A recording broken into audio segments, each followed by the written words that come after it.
नमस्कार साथियों, मैं आपका साथी दिनेश बोहरा।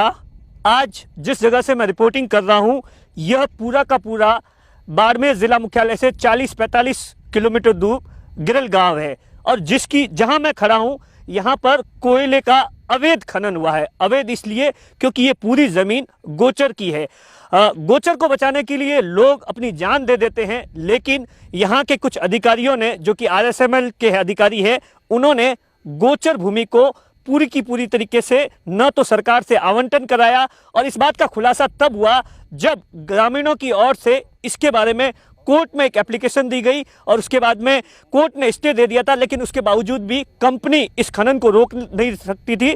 और उसके बाद जब गांव के लोगों ने तहसीलदार, सिर्फ एसडीएम को ज्ञापन दिया, तो उसके बाद जो एक जांच हुई, जांच में इस बात का खुलासा हुआ है कि ये एक जो 133 नंबर खसरा है, इसमें 543 बीघा जो गोचर की जमीन है उस पर 75% खनन हो गया है। और उसके बाद से ही लगातार गांव के लोग और यहाँ के स्थानीय के लोग लगातार कंपनी के खिलाफ आवाज़ अपनी बुलंद कर रहे हैं, क्योंकि जहाँ पर भी जो गोचर की भूमि होती है उसमें अगर जो कोई सरकार या कंपनी किसी को लेती है तो उसके एवज में वापस गोचर की भूमि देती है। क्या है पूरा मामला, जानेंगे।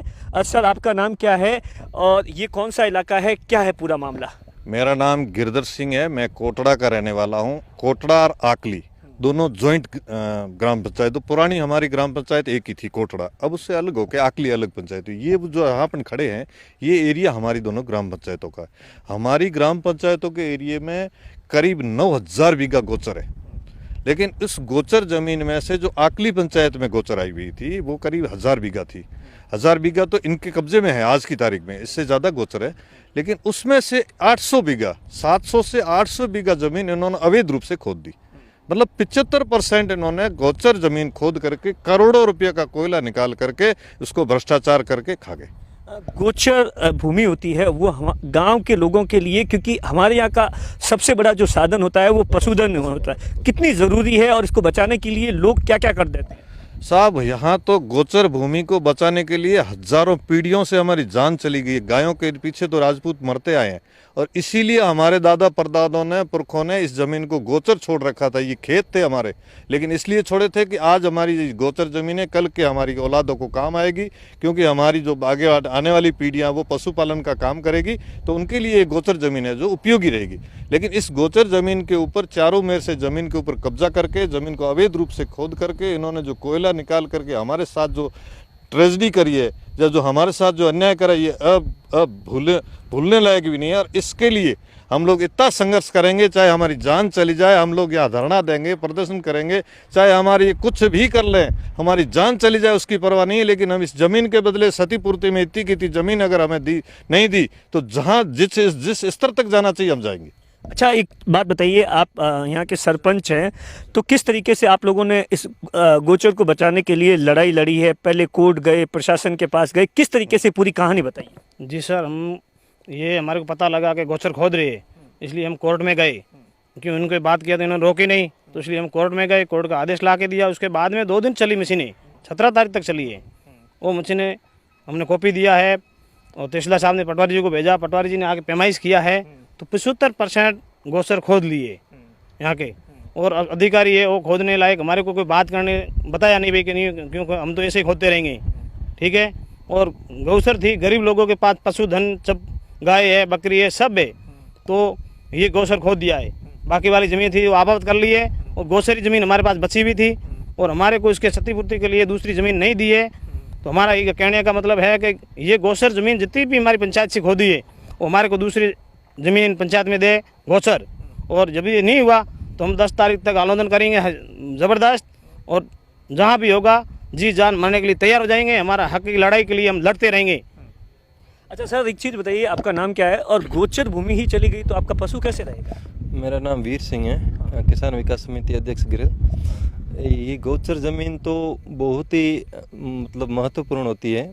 इसके ये हमारे यहाँ मतलब जो घास वगैरह होता है उसमें सब हमारे पशु पे ही सारा काम चलता है। बाकी कोई नौकरी पैसे में ये हमारे पशुधन ही होता है। ये नौकरी में कोई मतलब इक्का दुक्का ही होता है, बाकी सब पशु पर ही निर्भर है। और ये हमारी गौचर इसलिए होती है कि बाकी खेत होते हैं तो अब सब खातेदारी अपने अपने खेत खातेदारी कर लेते हैं, और ये गौचर पर ही वो पशुधन सरते हैं। ये पशुधन के लिए यहाँ ज़मीन थी वो सारी की सारी, ये कम से कम ये तो ये अभी उजागर हुई है, ये लगभग 700-800 बीघा तो उजागर हो गई है, इन्होंने खुदाई कर ली है। और 2 महीने से इनकी और भी चल रही है, एक थुमली के पास में चल रही है और एक थुमली और गिलल के बीच में है। वहाँ पर भी गोचर ज़मीन थी, वहाँ भी इस तरीके से उन्होंने खोदी है, उसका अभी तक वो नहीं हुआ है, सीमा ज्ञान नहीं हुआ है। तो आपने कभी इन सब चीज़ों को लेकर आपत्ति नहीं दर्ज करवाई यहाँ के लोकल अधिकारियों से? यहाँ कई बार हमने आपत्ति दर्ज करवाई और प्रशासन में भी आपत्ति दर्ज करवाई, आज दिन तक किसी ने इसके ऊपर ध्यान नहीं दिया। लोगों के खातेदारी खेत थे, वो इसमें बिना वापती और बिना मुआवजा कोई उनको नोटिस तक भी नहीं दिया, और वो कोयला निकाल के खा गए और वो आज पैसे के लिए भटक रहे हैं। वो ये यानी ज़मीन के अंदर, कोयले के अंदर वो पूरा, और ये इन्होंने ये मिट्टी डाल के लोगों के खेतों में डाल दी है, और वो लोग बेचारे परेशान हो रहे हैं, बार बार जा रहे हैं SDM के पास, तहसीलदार साहब के पास में और कलेक्टर साहब के पास में कई बार ऐसे ज्ञापन दिए, आज दिन तक उसकी पैमाइश नहीं हुई है और लोगों के खेत उसमें दबे हुए पड़े हैं।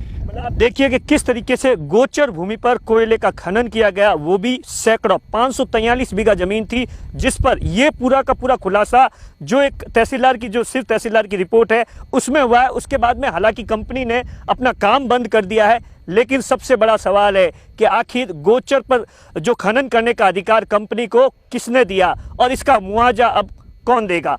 कैमरे के पीछे बेराराम है, मैं आपका साथी दिनेश बोहला।